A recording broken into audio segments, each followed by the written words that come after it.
All right. Good evening. Good evening, everyone.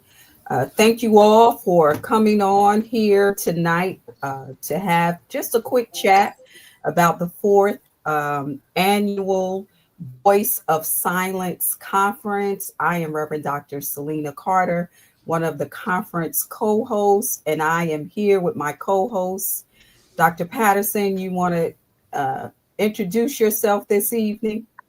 Good evening, everybody. We are delighted to be talking to you about the fourth annual. I am the Reverend Dr. Lynn Patterson, founder of the Free Her nonprofit and Chief Evangelism Officer of Setting the Captives Free Ministries. And thank God I get to add this time for the fourth annual pastor of First Presbyterian Church in Newark, New Jersey. I'm delighted to be co-hosting this conference with Dr. Selina Carter, and we hope that we will see you there. Yes, yes. So again, thank you all for joining us. Please share this live broadcast. We just wanted to come on and provide a snippet of what this conference is all about. Yes, this is our fourth year for the Voice of Silence Conference. And this year, our theme is using our words, creating an emotional strong and safe Black community. And our focus is on emotional intelligence for the Black family. And we have with us this evening Will DeBose, who is also one of our facilitators and one of our panelists. So Will, would you like to introduce yourself? Good evening, everyone. First of all, I am so excited to have this opportunity to be a part of this amazing panel. Especially to share this evening with these amazing women that I have the honor of being a part of this discussion.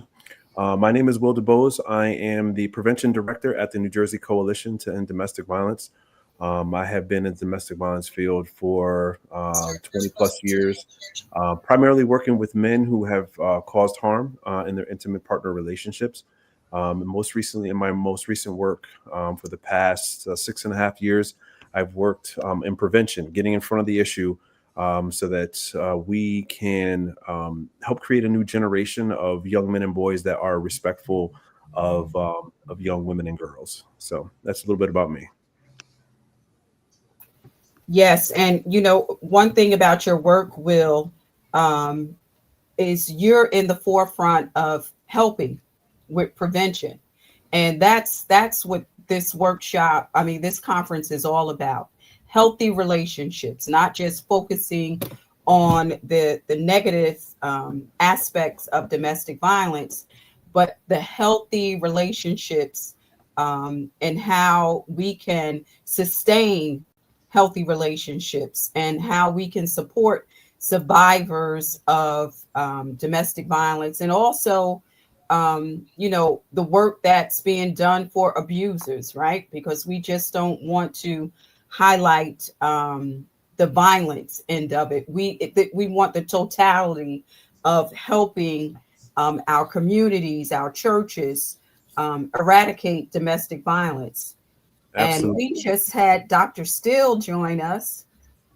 Thank you for joining us this evening. We just started conversating here. Dr. Steele, would you take a moment and introduce yourself? Sure. My name is Reverend Dr. Reginald Steele. I am one of the facilitators here for this wonderful conference. I am humbled and honored to be a part of this team, and I'm hoping that this conversation will both be fruitful and encouraging for those to continue to register before Saturday's conference. Great. Thank you. Dr. Patterson, I'm going to turn it over to you.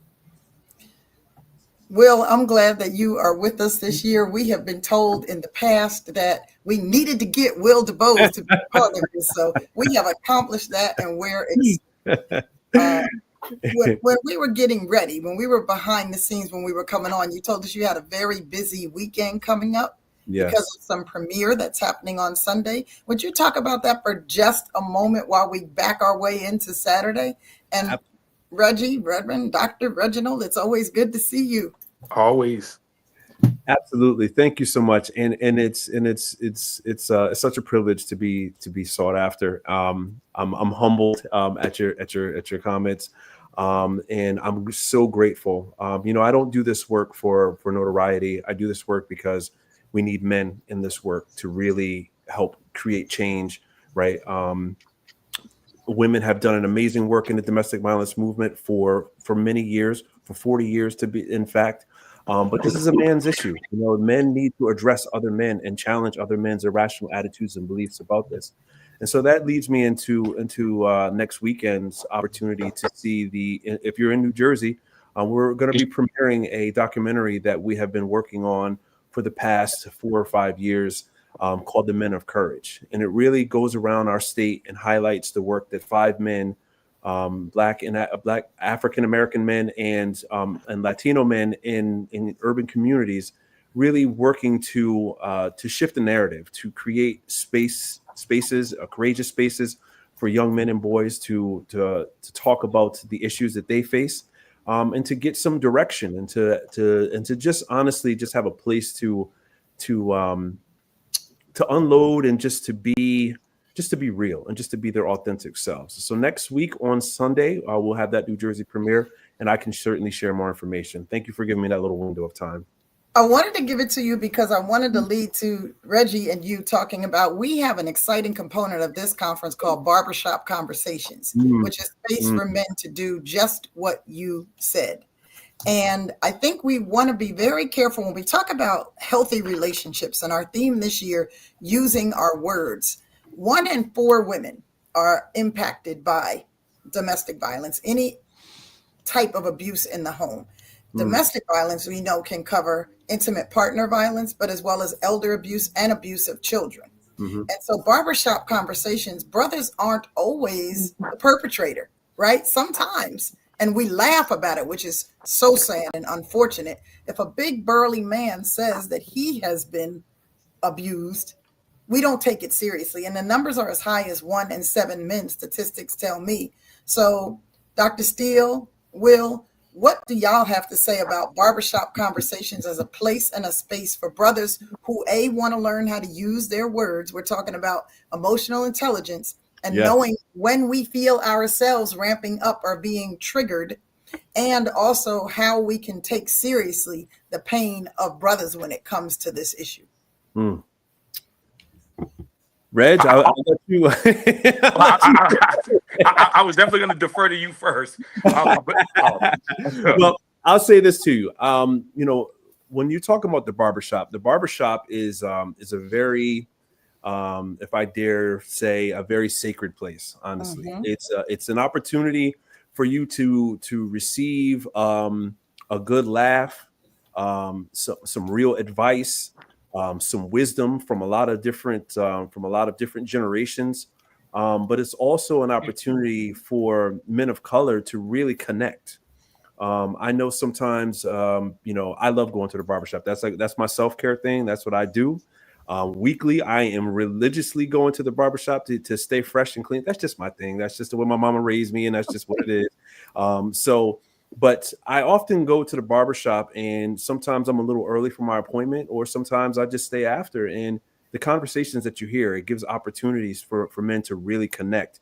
And there's a lot of wisdom that's shared in there. And I love the idea, the concept of barbershop conversation, because a lot of men won't go into a group setting, if you will, right? So if it's a formal, structured group setting where it's like, hey, man, listen, maybe you should attend this group. It's like, man, I'm not going to no group, but the same conversations that could be had in the group could be had in the barbershop. And you'll find that a lot of men are more apt to be available or vulnerable talking about it in the barbershop than they would in a group. Reg, I'm going to just before Reg jumps in, that's one of the reasons Dr. Carter was inspired to create this forum. Right. And our theme this year on healthy relationships and using our words, we want brothers to be able to say to other brothers, hey, why don't you come to me with this conference on healthy relationships? Because, some things, those who need it won't come.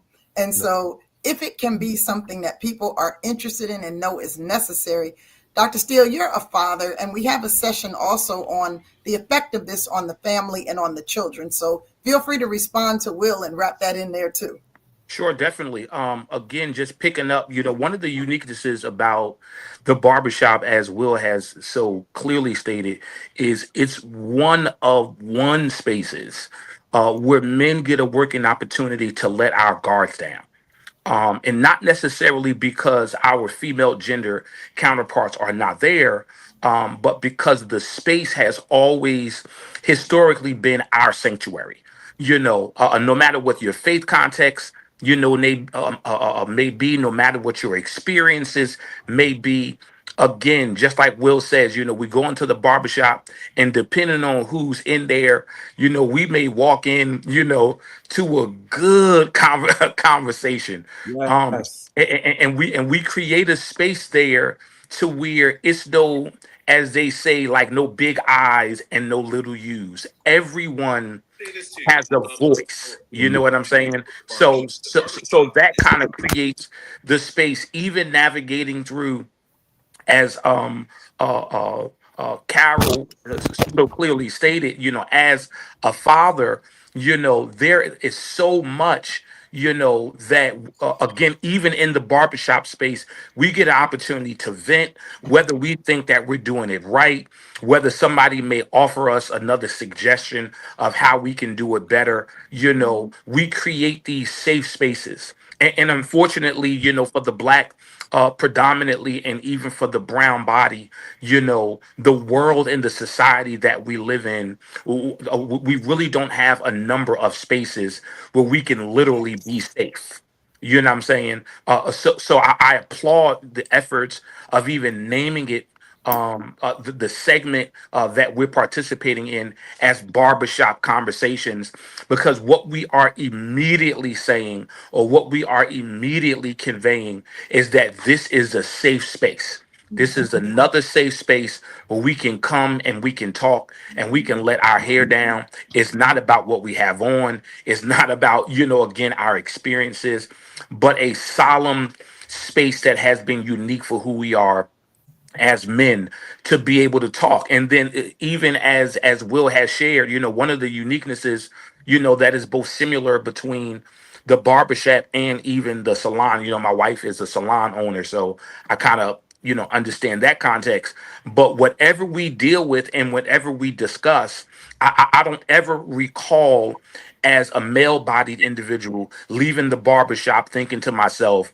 that, oh, I should not have said this, for fear that somebody is going to take my business and take my information. Like, when I tell you that the environment has always been a safe space where we can talk about whatever, and recognize and realize that we have other men, who we don't even know, go through the same things, or go through similar situations, have gone through. So again, for the men who are watching, just know that this particular space will definitely be a safe space where we can talk and literally just unpack, and hopefully be able to glean from one another and build as we move forward to being better men.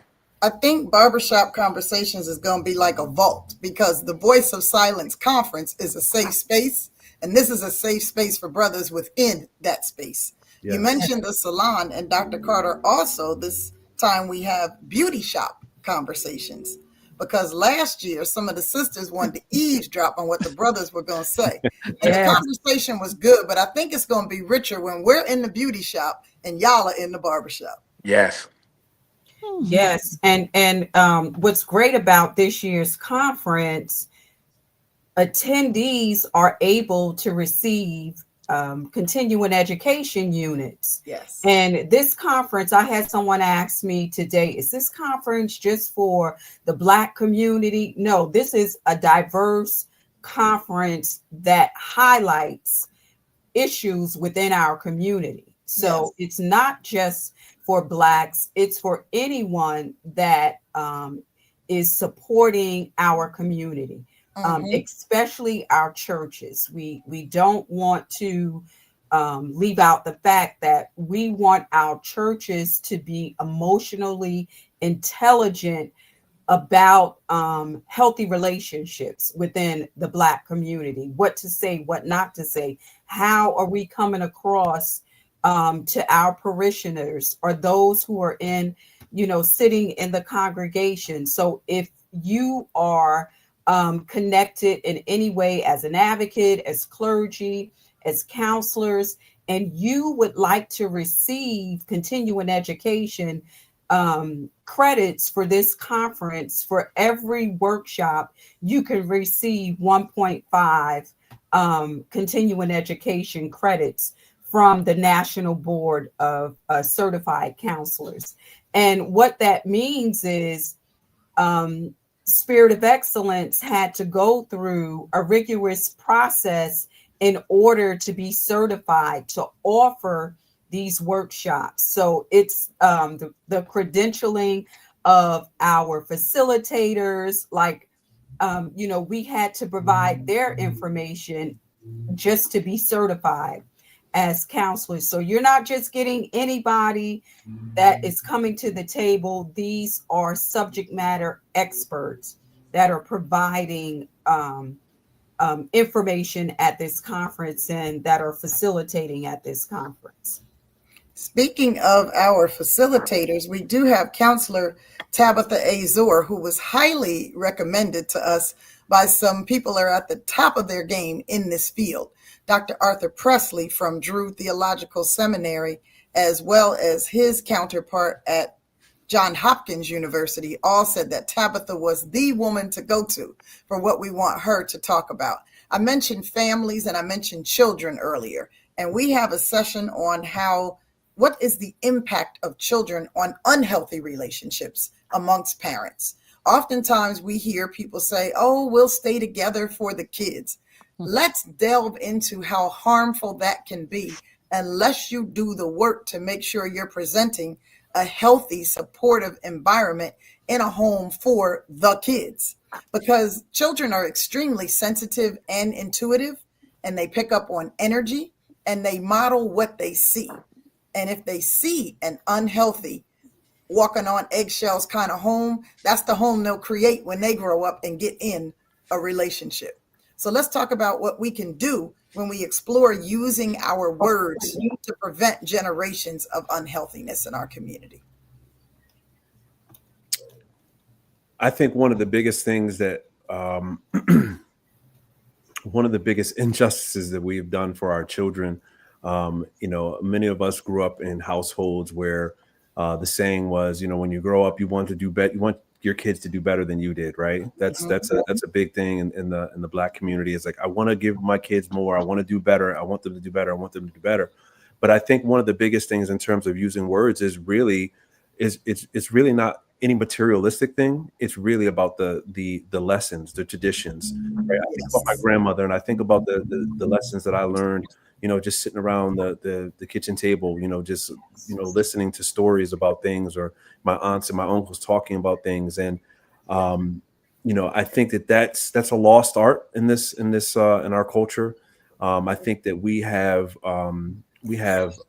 given electronics, and we have given way to so many other things that influence our young kids, and they're not getting that messaging anymore.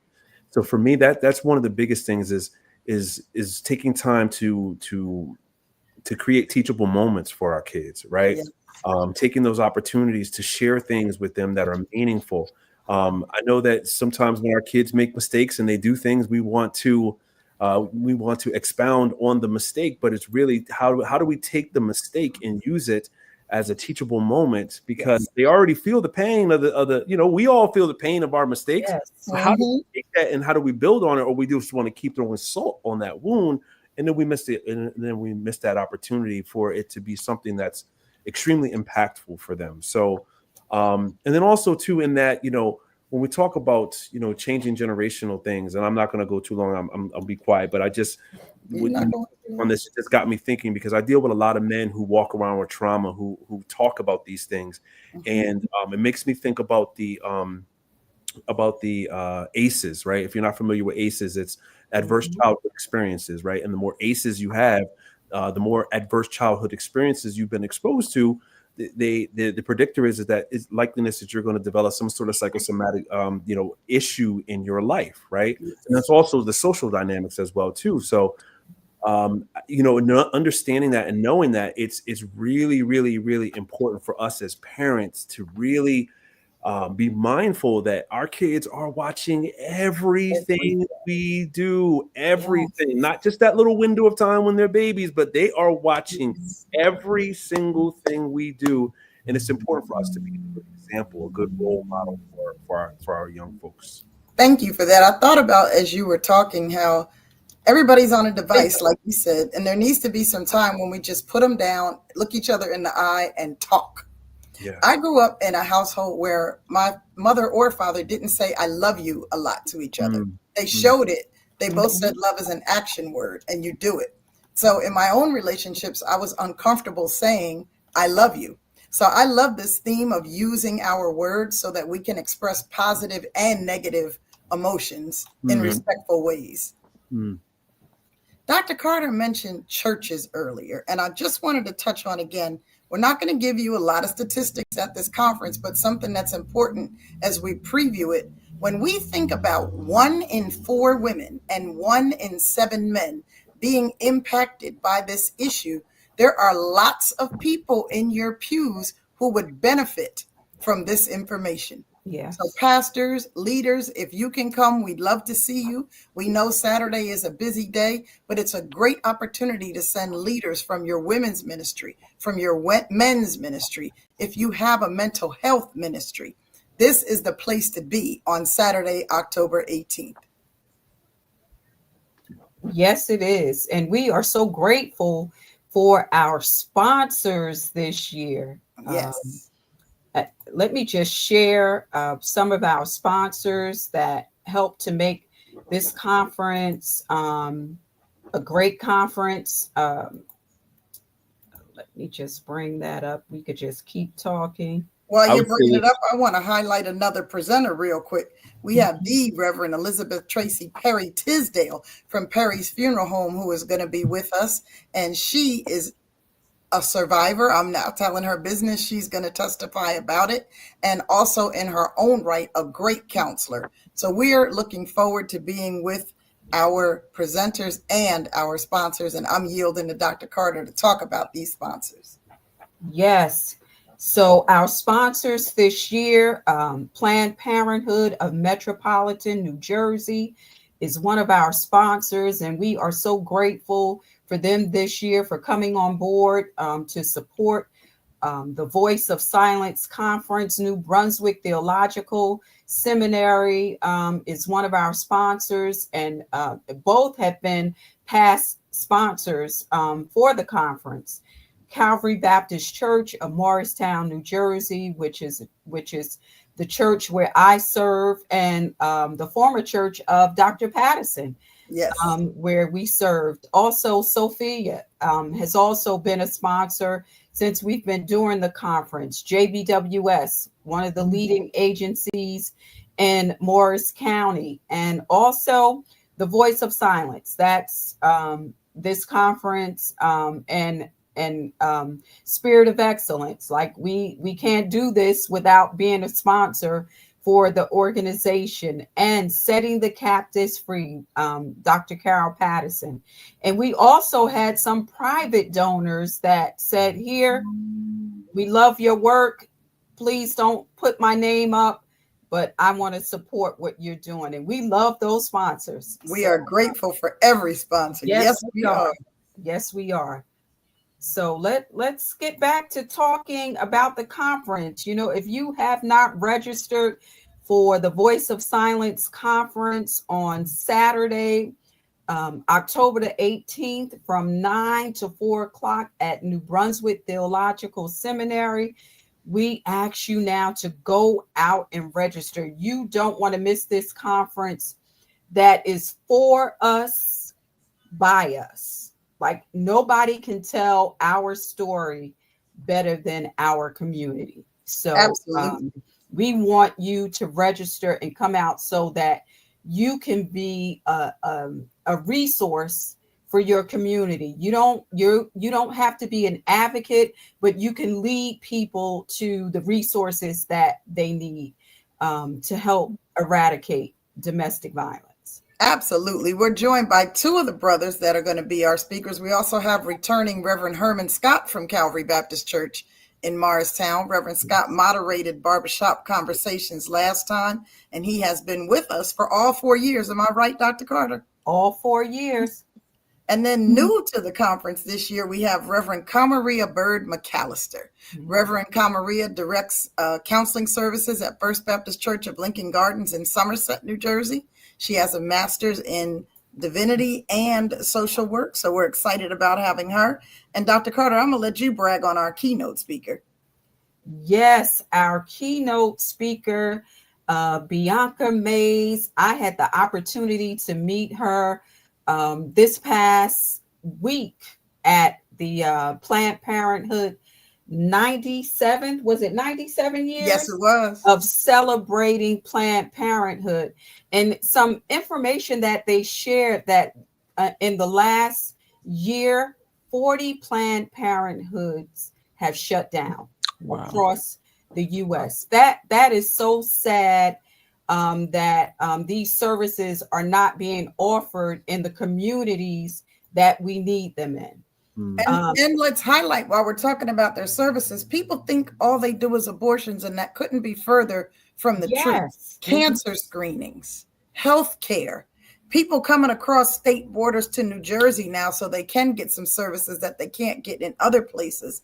And it's so important that our community and every community, any woman who needs to take care of her reproductive health, have a place to go. So we're excited about working with Planned Parenthood of Metropolitan New Jersey and having Bianca Mays as our keynote speaker as she coordinates a major effort that they do, the Black Women's Health Initiative. Yes. So if you have not registered, I don't think we can stress that enough. Please go out and register, especially the brothers. We need our brothers to be a part of this conversation. Barbershop Conversations workshop should be bursting out the seams. And for this year, we have both in person and virtual. So if you are not in the state of New Jersey, you can still be a part of this conference. You can still go online and register either in person or virtual. You'll get to see all the workshops. You could still qualify for your CEUs. So this opportunity, even if you have a Saturday that you're in New Jersey and just can't get to the seminary on that day, you can watch the conference live. And let's talk about Dr. Althea Simpson, Dr. Carter. Yes. Althea Simpson is the author of a book on how to support children who have been in a domestic violence home. So her workshop is based on using drama to help support trauma in children. So her workshop is going to be an awesome workshop. She comes from the DC area, so she will be with us in the morning for her workshop on teaching kids it's okay to feel. So you have to be a part of this conference. No other questions asked. Now, let's talk about 4th annual and you, Dr. Carter. You had this vision, obviously, 4 years ago. That first conference at New Brunswick Theological Seminary was bursting at the seams because it was the first of its kind. Yes. Now it is the only of its kind, and we got to keep this high energy going. Our 2nd annual, we didn't get quite the turnout we wanted, but the quality was still up there, right? Yes, that's right. We've been doing it during the week. We've had great turnout years 1 and 3, and we need to have great turnout year 4. We switched it to Saturday so that folks who don't work in the field could benefit from the information. So please don't let Dr. Carter's desire to cast a wider net turn into something less. than the best conference that she's had so far, because everyone ought to get better and better. Quality stays at a high level. Let's make attendance at a high level. Let's visit that website to register. Let's put that website up again, please, Dr. Carter, so folks can see it. Please visit soeleadership.org. You can pay a mere $75 to come get this wonderful information and $45 online. We need to see you in the room, and we need to talk to our virtual registrants. Please come on out. We got good food. We have panel discussions. At lunchtime, you'll be able to hear from everybody, because when we go into breakouts, you can't hear everybody. And that's why we're offering these panel discussions. Our desire is to make all of this information as accessible as possible so we can break the silence and stop the stigma. Yes.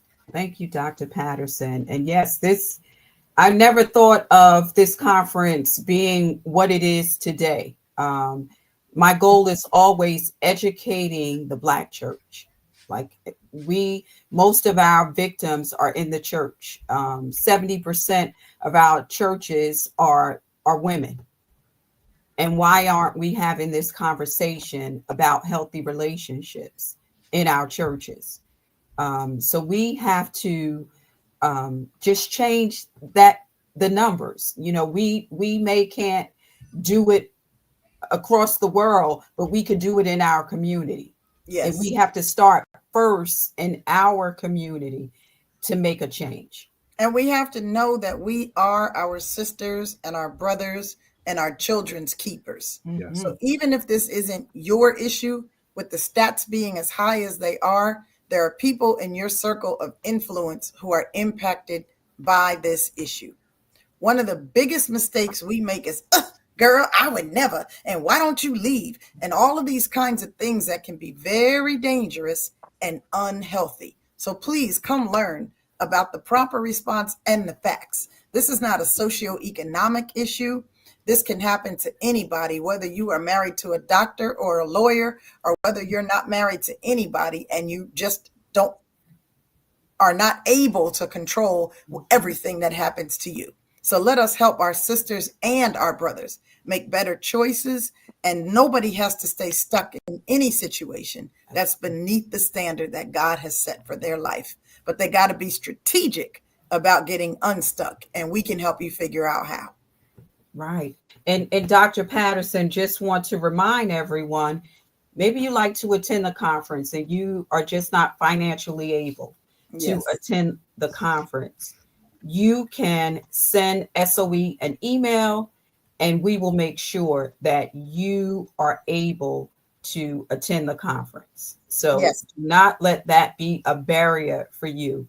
And if anyone that's here that's listening and know someone that you would like for them to be a part of the conference, please do not hesitate to email SOE so that we could support you, because we want you to be there. We don't want it finances to be a barrier for you to attending this conference.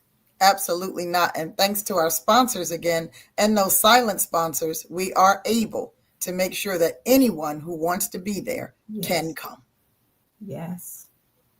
So any last comments from our facilitators before we wrap up this evening? Go ahead, Brother Will. No. I was going to say, go ahead, brother. I was just going to say, I just want to take, a moment to encourage, again, pastors, men's ministry leaders, barbershop owners, business owners, to be able to come. Again, silence is something that is prevalent inside of the African American church. And typically by the time conversations are held, damage has already been done. So my prayer is that if you are led to come, please come and get the necessary information. Again, because all of us not only know someone who attends church or attends church, but we have family members who are still impacted by this. So we just want to make sure that we can do what's necessary to be able to start the reshaping and the transformation process for all of our brothers in this space. Yeah. I just wanted to say thank you all, ladies, for the creation of this conference and that taking this message to the church. It's very important. I'm a man of God myself, and I know that I've been in church doing men's ministry for many years. And there's a lot of broken men that don't know how to have conversations and talk about things, that are walking around with trauma. And in there walking around with their trauma, they are little mini hurricanes themselves in their lives, causing all kind of whirlwinds of problems and things. And this is in the church is unfortunately a lot of times ill-equipped to be able to handle some of those issues that they face. And this is an opportunity to gain some resources and network to really be able to plug folks into the services that they need. I believe that the Lord has given many different occupations in the kingdom, and Yes. there's folks with expertise in a lot of different lanes. And I know that family reunification is the main priority of a pastor, but we also have to remember that certain relationships were not meant to be in the first place, and they were birthed out of in a dark place, and there needs to be some healing for each one of those individuals.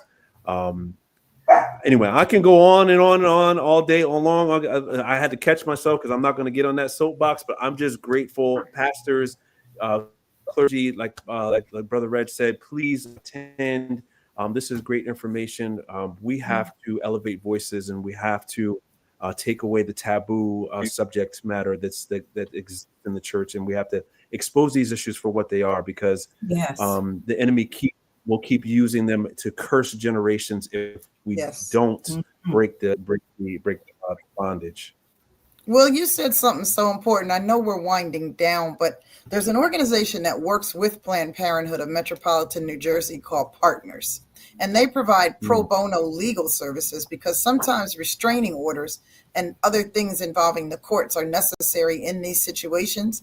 And just as we don't want finances to be a barrier for this conference, we don't ever want a sister or a brother who needs the help of the legal system not to be able to get it because of finances. So check out Partners, check out Planned Parenthood of Metropolitan New Jersey, and register for the conference on Saturday. Go to soeleadership.org and pay your registration fee. Email us if you cannot pay. We need to see your face in the place on Saturday. Yes. Thank you all. Thank you all. Really appreciate it. I don't know. I've been checking social media to see if there were any comments. I don't see any comments on any of our social media platforms. Will, Dr. Still, Reverend Patterson, just thank you so much. Looking for an awesome day on Saturday. So, get the word out there, because we want to see you in the house. So thank you for being a part of this conversation, and we'll see you on Saturday, the 18th. See you soon. Take care, everyone.